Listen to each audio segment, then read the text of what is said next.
down. Hello, everyone, and welcome to the Unlikely Podcast. This is the podcast of all podcasts, and we're talking all things wrestling.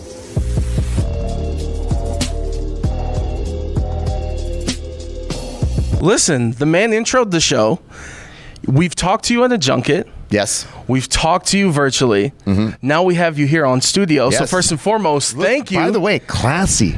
Very classy here. Well, WrestleMania tickets going on sale. We have to nice show love backdrop. to these sports and entertainment. This is a 2-camera setup, by the way, ladies and gentlemen. This isn't just some, hey, rinky-dink, put my iPhone up. No. A lot of people say a fatter CVV. Like, that's what people go with. Okay. CVV has ties to Cleveland.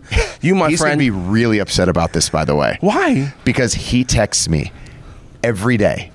Want to do the podcast? And I'm like, yeah, I would love to do the podcast. I don't have time. We're going to send them a selfie. I don't have time. Afterwards. I don't have time. He's going to be so upset. But you know what he does? He'll be like, yeah, I'm going to be at WrestleMania or like SummerSlam, and he'll do someone else. And then get mad at you. And then not get mad at me, but like, he doesn't invite me to do it then. He wants me to like do it on my day off. Like this, I'm already on. Like I'm already doing an entire day of media. This will be the best one. But If we can slide this in, absolutely, I'm all for it. But he wants me to just separate my day just for him. Not gonna happen. This is why we're so lucky to have you here. And you're from Parma, Ohio. I'm a hard get. You are. And I want to talk about Cleveland sports before we get into the wrestling. Sure. What's your Mount Rushmore all time? Of all Cleveland sports. You get everything to choose from. Okay, so I mean, obviously the Browns is number one. No, players. Sorry, I should have made that more specific. Okay, so we're gonna go with Mount Rushmore of Cleveland Browns players. Okay, you so can also do Browns or Cavs and Indians, all Cleveland sports. Okay, so we're gonna go with LeBron James. One, the reason being is he brought us a championship. Damn straight. So if you bring me a championship, I'm all for it. Number two, we're gonna go with Jim Thome. They have a statue of him outside of Progressive Stadium, so you have to have Thome. Bernie Kosar, because after Bernie Kosar, there is a long list of quarterbacks that we have been waiting to be the guy, and we just have not found the guy. And I have one more. I'm going baseball. I like my mind is going baseball. Like I'm like, oh, Corey Schneider, oh, Sandy Alomar, but I'm Kenny. like, yeah. I mean, you can go Carlos Baerga, you can go like Vizquel, Jose Ramirez. Yeah, you can go all the Albert Bell. Do you remember? Do you remember the like target? They're like a Bell target. Like, do you remember that? You know what's funny? We're both from Cleveland, and our PR guy, who's not from Cleveland, is screaming right now in the background saying Jim Brown. Jim Brown. No, you know what? It was before my time. Not our era. Before my time. I mean, you're fair. So what's the fourth? I was like, you could go Eric Metcalf. You could go Kevin Mack. You can go Ozzie Newsome. Dennis Northcutt. Yeah, I mean, you could do all these type of players. But I'm gonna go with Mark Price. Okay. I'm going to go with basketball. I was going to do all the other things, but every time my mind just kept going back to Mark Price. Free throws are fundamental. Do you realize, like as a Cleveland sports fan, there was a period when after LeBron left, the only sports saviors we had was Jason Kipnis, The Miz, and Dolph Ziggler? I love Jason Kipnis, by the way. Shout out to him. He's the man. Rightfully so. He's the man. I mean, we almost went. So speaking of Ziggler and Jason Kipnis, at that time we were in the World Series. First time we ever been to the World Series, Game 7. Me and Ziggler are on a flight to, I think it was like Abu Dhabi or somewhere really far, and we had barely any internet service. And I had like Sirius XM, and I had the game on, and we were listening. And I remember the pitcher from the Cubs coming in, and I believe Kipnis hit a ball or something along those lines. He had a couple home runs at series. But it was Game 7. It was like the last one, and they brought in Chapman. That's it. Oh yes, they brought in Chapman, and I remember it kept going out. And we were like, what's happening? What's happening? We ended up losing, but man, I thought we were going to win the World Series. I really did. I forgot what the name of the manager is for the Cubs. I got to interview him, and I told him, I was like, hey, if the rain delay doesn't happen, the Indians, the Guardians, are the World Series champions. But that'll lead me to my next question before we get to the wrestling. Do you have any Cleveland sports hot takes? I mean, I always say the Cleveland Browns are going to the Super Bowl. Always. And honestly, we would have went this year. Like, we would be 2-1 right now. I won't call it Baltimore. Baltimore, we got spanked, but we beat ourselves against Cincinnati, and I think we can beat Cincinnati again. Cincinnati does not look like very good anymore without good old Joe. So I feel that we have an opportunity. People were talking about the Packers going to the Super Bowl and being a Super Bowl contender and being a team that could win the Super Bowl. We beat them. Why not us? With no offense. And if we want to go hot takes... By the way, okay, I'll give you this. Rex Grossman was in the Super Bowl. Okay? Dilfer. Yeah, Super Bowl. Why can't Joe Flacco, who's been there before, do it? We're saving this for real when it actually happens. Boom. You've just moved to Las Vegas. You brought your whole family. You are a girl dad. I am kind of interested because I have a 7-year-old son. Just took him to the Worlds Collide show here in Las Vegas a couple weeks ago. And 2 things I really appreciated was, number 1, he looked at me and went, Dad, can I chant holy shit? And I said, yes. Wow! And then 2, when Dominic Mysterio came out and everyone started cheering for him, he looked around and said, Dad, why do they like this asshole? When it comes to wrestling... You just have a potty mouth kid that you don't even just... Wow. Listen, that's what he said. Matter of fact, when he found out I interviewed him, he's like, why didn't you beat him up, Dad? I was like, this is a judgment day. He's like, yeah, but you should have tried. There's 5 people. Anyway, for you, wrestling...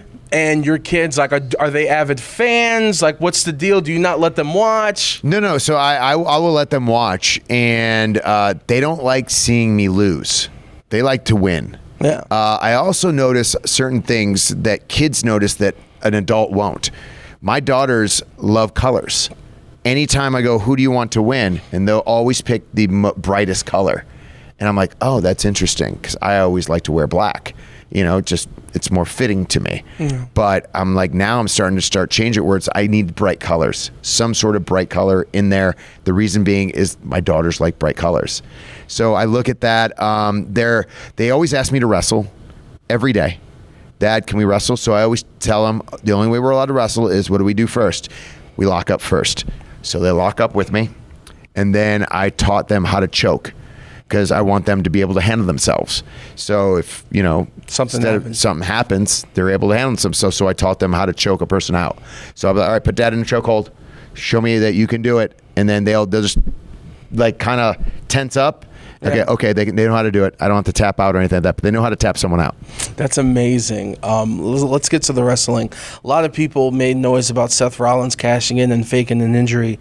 Back in the day, you cashed in on the Monday Night Raw in which you were sick. Do people not give you enough credit for that? No, they don't. They don't ever give me enough credit for anything. I don't think. But I also want my flowers every single day, all day, every day. Right. So no matter how much flowers I get, it's still not enough. Right. And me cashing in. We're talking about the first time. Yep. Orlando. I'll never forget it. I get in that day thinking, by the way, I was the guy that was going to cash in and lose. Mm-hmm. That was my trajectory. The first person to ever cash in and lose. I mean, that's something that the Miz would do. That is that character. That is what would happen. But that day I walked in, I remember sitting down and hearing, "You're going over tonight." Wait, what? You're winning the WWE Championship. And by the way, this is close, not close, but close enough to WrestleMania to where... It was fall. Survivor Series. Oh, yeah, it was Survivor Series. Like, I think it was after Survivor Series. And I was like, oh my gosh, this could be a reality. And so I remember cashing in. I remember going out, and I remember like going up against Randy Orton and beating Randy Orton. And I remember just all the emotions that fulfill you. And I remember tears but I was like, nah, I can't let tears out because I'm a man and I'm a WWE champion and I can't be crying. But it was a cool, surreal moment that it's you can't explain, because so many emotions go through you at the time. Can I rewind it a little bit? Sure. Because things obviously change every day. They might tell you one thing a week ago, and hey, you show up for Raw, and plans change. When you win the Money in the Bank, and you go back creatively, what are they telling you? Creatively, so at that time when I was winning Money in the Bank, I think I was United States champion and tag team champion. I didn't find out I was winning Money in the Bank till that day. And I don't think anyone knew who was winning, because I had a lot of big names in that Money in the Bank. Randy Orton, Edge, I think Jericho. There were like big names. Yeah. And there was also up and coming names that were getting the quote unquote rocket, right? That you were like, okay, that person can get it, that person can get it. I didn't think I was getting it. Did not when I came in. And then when I was told like I was winning the Money in the, I was like, oh my God. And then not only that, I was pushing over Randy Orton. And Randy Orton, the way Randy is such a genius at the little nuances that Randy does is unlike any other superstar, and no one can duplicate it. The way Randy was holding on to the latch and me pushing him over and him just, and by the way, wasn't a big bump at all. It was literally like one of the hangman bumps that are rudimentary, but the way he did it and the way he was climbing up, you see the people start standing up. You see him climbing up and him grabbing and the crowd going nuts. And then the bad guy pushing over the ladder, climbing up, and you just hear the roar as I was climbing up, the boo, ooh, ooh, grabbing it. That was the first time when I grabbed it and held the Money in the Bank that I was like, oh my God. Like, not only am I a WWE superstar, but I'm doing it. Like, it's happening. Like, granted, you win the United States Championship, you win the tag team titles. Yeah, you're doing well. Yeah. But winning the Money in the Bank, no one cashed in and lost. I was doing that. And so now, and then I got to cut a promo. I walked to the backstage. I see Vince. Vince is like, you're doing great. You're doing a good job. And from then on, Vince was on me. Like, you need to be doing this. Even when I felt like I would have a great match and I was doing it, it would still be like, no, you need to do this. You need to do this. You need to be more aggressive. You need to stop being so goofy. You have to be taken seriously, and you need to focus on this. And then you also have like working with John Cena, where you're going on live events and you're learning from him. You're going with Randy Orton and I'm learning from him. And by the way, these are two different entities that have two different teaching styles that are the best of the best.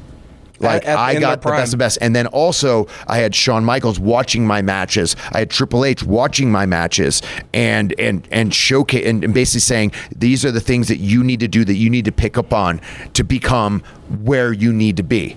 And this is why I always tell all the younger talent to like always be a sponge.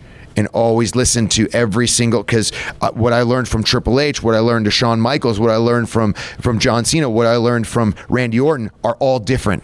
And they all helped piece together who I could be as an original Miz. You know what I mean? Yeah. Does that make any sense 100%. at all? No, I'm with you. So it's like with interviewers, you look at all these different interviewing styles. You take some things from them that you learn, and then you utilize it to be the truest you. And the sponge is the number one philosophy with anything. And I've always been a sponge, even since the first day. Even though I was loud, obnoxious, and I make a bad first impression always, I'm always still a sponge. I always know I still have a lot to learn. Even right now, sitting before you 20 years into this, I know I have a lot to learn. And I'm learning from the new NXT superstars coming up. I'm learning from a Carmelo Hayes. Yep. I think he has a brain to be a mainstay and a top talent in WWE. It's why I've put my focus and generated my focus towards him, because I see the potential that he has. It's just going to take time. And some people, it does take time to develop and to get that fan base over to where they are just screaming for them at all times. I do want to throw a quick aside, because we were talking about Money in the Bank. The Miz is also responsible for one of the there's only been like 2 or 3 times that Rey Mysterio's ever been booed in the WWE ring. And 2011 Money in the Bank, when you came out, your knee was hurt, you got taken back, you come out hobbling, Mysterio's on the top of the ring, The Miz comes out. When he tries to knock you off, man got booed. So I want you to know that needs to be on your Hall of Fame speech, because that's something, because it's only happened 3 times. I don't get it. Like, I did not understand. I don't understand how Rey Mysterio got booed at that moment, because none of us thought it would happen, right?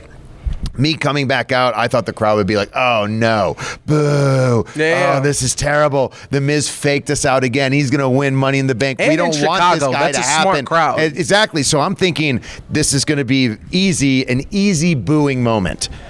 And when I came out, the eruption, I went, in my head, I'm hobbling down, or no, I was running. No, you hobbled. I hobbled down, and I just remember hearing the reaction. I'm like, this is not the reaction I've said. And there's way too many. And in my head, I'm going, there's way too many ladders in the ring. There's not supposed to be this many ladders in the ring. They're all supposed to be gone. So I'm trying to figure out, all right, how are we going to do all this other stuff that we need to get done with all these ladders in the ring? Because we did not expect. When you have a ladder match, by the way, for anyone out there watching, you have to make sure you know where every single ladder is. And if someone brings in an extra ladder, that's an extra way to get injured. It happens all the time.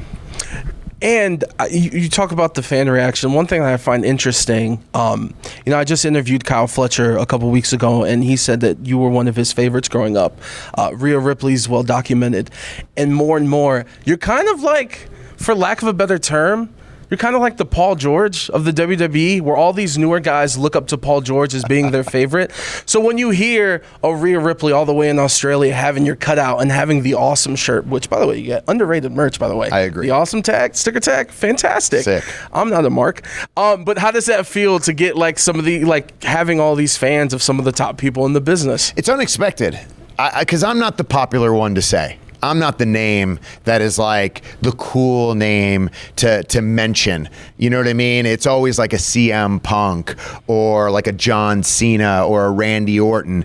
The Miz is not the quote unquote popular choice. And usually it's actually you're not a fan. You're doing this to dumb. be funny? You're stupid. You're doing it to get a reaction. There's no way. But, I appreciate because I have put in the work. I've dedicated myself to this business when people thought I was just doing it for an extra 15 minutes of fame. They didn't understand the history that I have. Maybe I didn't grow up with a dad or, in the family, but I grew up loving WWF at the time. Loving Ultimate Warrior. I had all the pictures. I would go to Toys R Us and get all the action figures. I had the red, white, and blue ring that I would literally slingshot all the action figures with. I had all the video games. I was a huge fan, just never thought I could do it.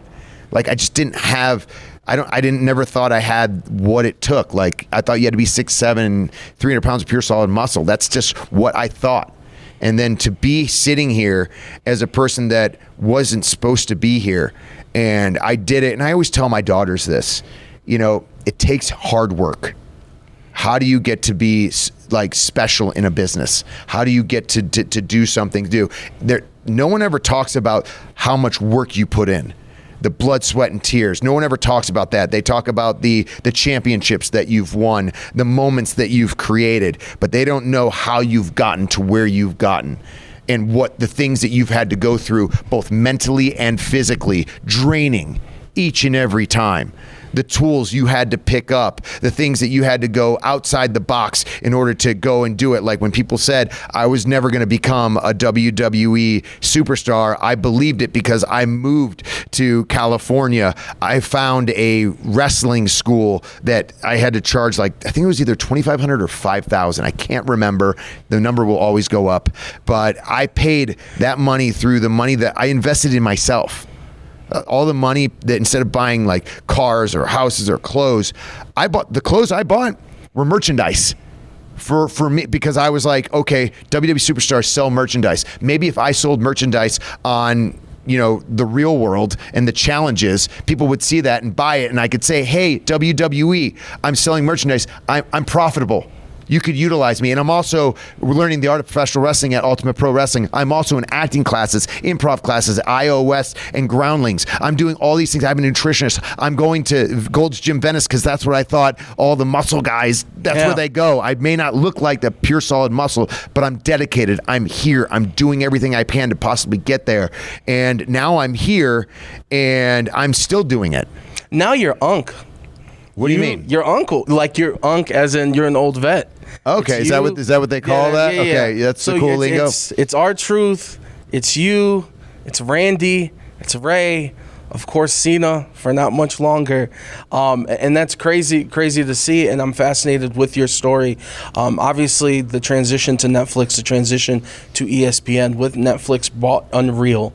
And with your history and getting there and some of the things you had to deal with behind the scenes, when you found out and they told you, hey, we're making this like HBO 24/7, like Hard Knocks. We're calling this Unreal and it's going to be on Netflix. What was your reaction to that? Love it. Because I think that people can now appreciate exactly the work that goes into making a show like a Monday Night Raw or a Friday Night SmackDown, or what goes into a WrestleMania. This isn't just, hey, we just throw things to the wall. No, it's written. It's trying to figure out the best possible outcome, and then we don't also know what's going to happen with the audience and who's going to gravitate. Like watching, Unreal and seeing Jey Uso get that moment and his rise, and someone's pulling out his name to say, hey, what about Jey Uso? And everyone going, that's something. And why is it something? Because the audience can generate, and you can tell the WWE, and WWE is always listening. The execs are always listening. The writers are always listening. The producers are always listening to that crowd, because that crowd will dictate who is over and who is not over. And you can hear it. You can listen to it. You can see it. And now you got a show on Netflix called Unreal where you can see the insides. And I heard a lot of people saying, oh, well, they're only giving you what they want you to see. It's not true. Because if we were giving you what we want to see, we wouldn't give you anything. It's true. And we're giving you backstage insights of what it is like to be a WWE superstar, some on the rise, some, that you see that are like, oh, this person's doing this person's doing that. Oh, we have producers, we have writers, we have all these things. It showcases the pure talent that it takes to be a WWE superstar, when a lot of times back in the day, we were looked at as just wrestlers. We're not just wrestlers. We can do anything. WWE has prepared me for everything in Hollywood, whether it's hosting American Gladiators or it's being, in Marine 6, 3, 4, 5, and 6 in a movies. You could put me in any situation and I feel like I can succeed. And the reason being is because I was on a live show in front of a live audience and I get one take. I didn't need a teleprompter. I didn't need signs that show me words or topics. I'm there. I'm locked in and I'm loaded and I'm ready to go. You're talking about being prepared and what WWE has taught you with live television. And we're also here for WrestleMania 42 tickets now on sale. You had that moment with Shane April 18th and 19th. Combo tickets are on sale. WrestleMania was so successful last year in Las Vegas. WrestleMania 41. By the way, dare I say this, best city I've ever seen have a WrestleMania because of what it was able to accomplish. No one can do it better than Las Vegas. No, it is the sports and entertainment capital of the world for a reason. From families coming in here and having things to do, not only just WWE, but Vegas offers everything. And so with, Friday Night SmackDown, Monday Night Raw, WWE World with Fanatics, all the things that we were able to accomplish here, after parties. If people couldn't get into Allegiant Stadium, we had watch parties here. Yep. I mean, it had everything. The hotels are second to none. The restaurants are 5 stars. I mean, it is a city. And now that I live here and embrace, the community. When growing up, you just think of Vegas as gambling. packs. It's not just gambling. It's for everyone. And I cannot wait to see what WrestleMania 42 brings, because if you thought 41 was awesome, man, 42 is going to be something special. I want to talk to you about your WrestleMania career and the moments you've had. Of course, you've main evented. You've fallen off of 20-foot scaffolds. You've had to deal with Shane McMahon and Snoop Dogg. But still, it's a safe style of wrestling, right? Falling off 20-foot scaffolds, and still, he wrestles safe. We're going to get to that. Keep going. We're going to get to that. Keep going. What else do we got? With Cena, the engagement at WrestleMania 33. And then you got the concussion. The match that nobody wanted, by the way. But then when we did that match, it was one of the matches that everyone talked about. It's the best feud leading into that WrestleMania. I couldn't agree with you more. And you got the concussion at 27, right? Yes. That you main evented. So for you, what is the WrestleMania moment that you hold, well, not hold near and dear to your heart, but I feel like did you remember much of that main event match? Pieces. So I always remember bits and pieces of it, which sucks, because it's one of those moments that you want to remember. That's what Cena. That's what you work towards your entire life, but I can't remember it.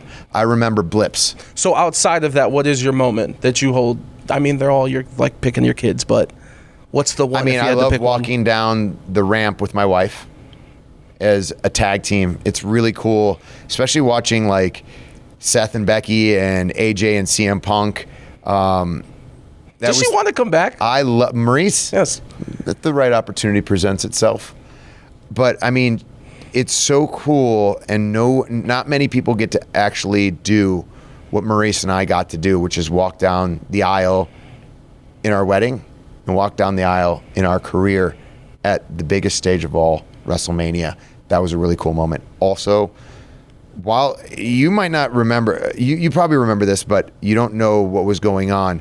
When my dad at WrestleMania at MetLife Stadium against 34? Shane McMahon, I think it's something like that, my dad was getting into the ring, right? 35. If you remember, no blood was allowed at that time. I was bleeding profusely on the announcer's table while my dad is going into the ring. So I'm watching my dad, but the doctors are like, do we have to stitch him up? The glue or whatever? Yeah. So basically they patted it down. Like if you looked at the towel as well as the announcer's table, just blood. And I was like, oh my God, they're going to stop this match. They're going to pause it. And if they pause it, they're going to ruin it. This is WrestleMania. I can't let that happen. I was like, stitch me up, staple me. I don't care what you have to do. Stop my bleeding. While my dad is in the ring, putting his dukes up like he's a 1940s boxer.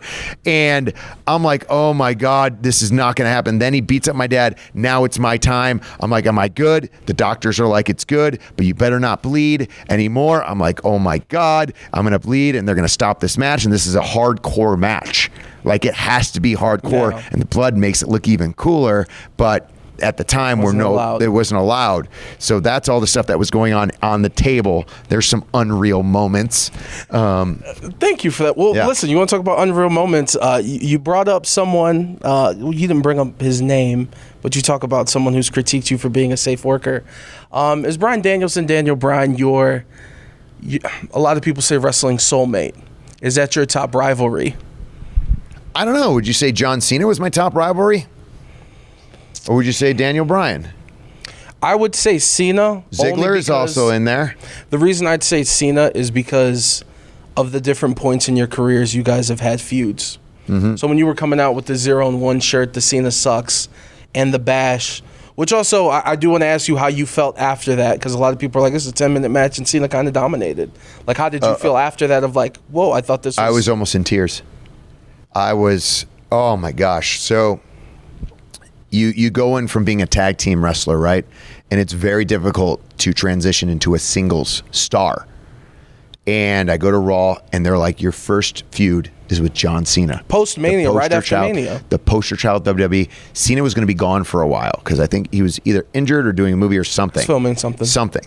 So I was like, okay, you're gonna literally challenge him every week, and you get to say whatever you want. And Cena was like, you get to say whatever you want. It was brilliant. Whatever you want. So I would always write up what I wanted to say, what I wanted to do. Every week I would be like, I'm 1-0, I'm 2-0, I'm 3-0. It went to like 7-0. And then we went to Great American Bash.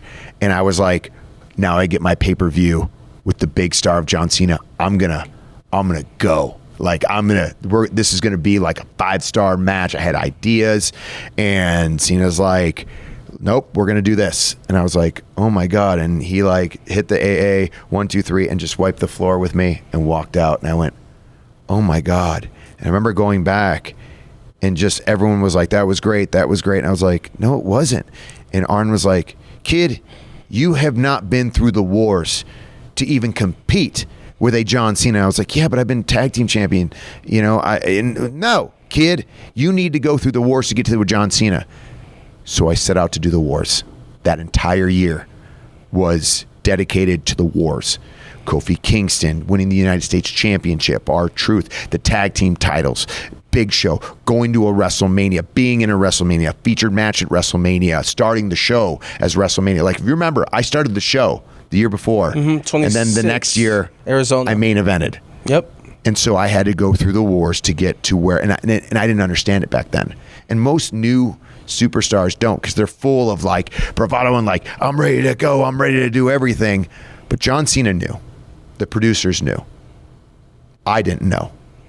And then going through that year, and now knowing what I know now, it was the right decision. It was exactly what it needed to be, because it motivated me and it guided me to say, you know what, if I want to get to a John Cena and earn the right to wrestle a John Cena in a 5-star match, you need to go through the wars and trials and tribulations that you have to go through to get there. And I did exactly that, and I got to wrestle him at WrestleMania. That's one of the reasons why I do enjoy that Melo is with you and working hard. Because I think a lot of people are like, oh, Melo, he should be in the title match right now. And it's like, everyone believes that, but there are steps that you must take. That even Melo, I sit there and I go, dude, I'm telling you, you need more time. No, dude, I'm ready, man. But and I remember that was me. Yeah, that was me. And that's why. And so I get it. And it's hard to tell someone, that, give them reality checks, right?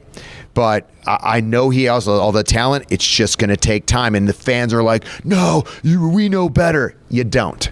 Like, as much as you think you do, you don't. And so I know, because I've been there, and I'm not doing one of those things where it's like, just because you're fans, you think you know. Fans are able to generate whatever they want. You want Melo to be the top star and surpass what I'm telling you right now? Cheer for him. Boo him louder than anyone in the entire roster, and I guarantee he will be the next rising star. But some people, it takes time to develop that. I do need to bring it back to the spiciness. Bryan Danielson, is that your second biggest rivalry then? Sure. I'll give you that. Sure. I mean, it was the first. It's funny. I just did NXT Homecoming, right? Mm-hmm. Which was massively successful on CW. It was great. But I did it, and people were like, "Oh, what are you doing here?" And I was like, "What's the first face that's ever been on NXT?" That one, right there. On Sci-Fi. Yes, on Sci-Fi. I cut a promo to all of the contestants, and Daniel Bryan being one of them, and brought him out to the ring and slapped the taste out of his mouth. That was the first thing that you saw on NXT TV. And I remember I remember when I was his pro, and he was my rookie, and all the fans on the internet erupted. How could they put The Miz with Daniel Bryan? Oh my, So I wrote a whole essay on what it takes to be a WWE superstar, and why a lot of people come to WWE and aren't successful. A lot of people, a lot of independent wrestlers that all the fans think that are going to generate notoriety, they're going to be the biggest thing ever, and they flop because it's a different entity, and you need to be ready for it. And honestly, he did a great job and became a multi-time champion. Before we hit you with some quick hitters and get you out of here, and thank you so much for the time. Earlier this year, you got to go overseas and wrestle Joe Hendry. Mm-hmm. You talk about people. Hey, I didn't say his name either. He just popped up? Just popped up. How was the experience being in the ring with him? What'd you think? Great. I mean, the European crowd loved it, and the European crowd's always fantastic. And I think he has a lot of potential.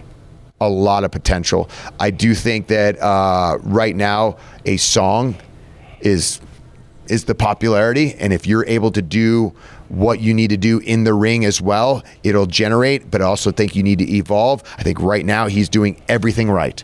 He's doing everything right. And I think that the future is bright for Joe Hendry. What's the most expensive suit you've worn on television, and how much? I think it was probably WrestleMania when I hosted. I had 2 suits, and I think they cost 10 grand. Each? No, together. Total? $5 each. Nice. You live in Vegas, right? Yes, I live in Vegas now. Huh? You got Cash App? Cash App? Yeah. Yeah, I think everyone has We'll Cash talk App. about it later. I think everyone has Cash App. We'll talk about it later. The inflatables for your entrance. I wish they were still there. Whose idea was it? That was WWE's idea. I didn't know they were happening until I saw them, and I went, what is this? Bro, I'm sorry to cut you off. Hold on a second. We've talked the Nas promo. You didn't know that was happening. No. The inflatable, so they didn't have it at rehearsal? So rehearsal is when the first time I saw it. Okay. And okay. I was like, we were trying to figure out how I was going to, because they're heavy. And me doing this, I had to have 2 people behind them go like that, like push them aside. Yeah. Because if I went like that, it would have just clobbered me. But when I went like that, they come out. I wish I still had them. But I think they got thrown away somehow, some way. No one knows where they are. So if you have my inflatables, I want them back. Who are your closest friends from wrestling? Close friends from wrestling: John Morrison, Dolph Ziggler, Matt Cardona, a.k.a. Zack Ryder, Carmelo, Cody.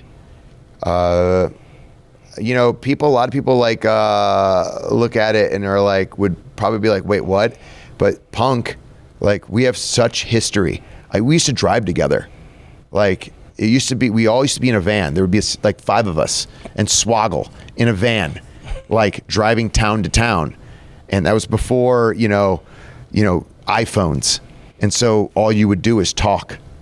And so we have such a rich history, and just remember like memories of like OVW, where we were all trying to become someone.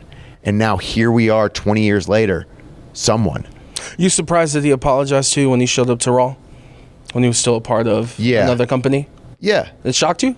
Yeah. I mean, I didn't know what to expect, right? I remember coming down the stairs and seeing him and just being like, hey, I didn't know what to expect, right? And seeing him come back, it's been interesting because I remember before. Like, I remember driving with him, but I also remember when he was at the tail end. And it didn't seem like he was a happy person.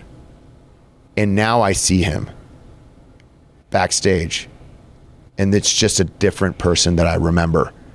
He seems very happy, and I wouldn't even say complacent, because he's always competitive and always wants to be number one, but also is in a position where he is teaching a lot.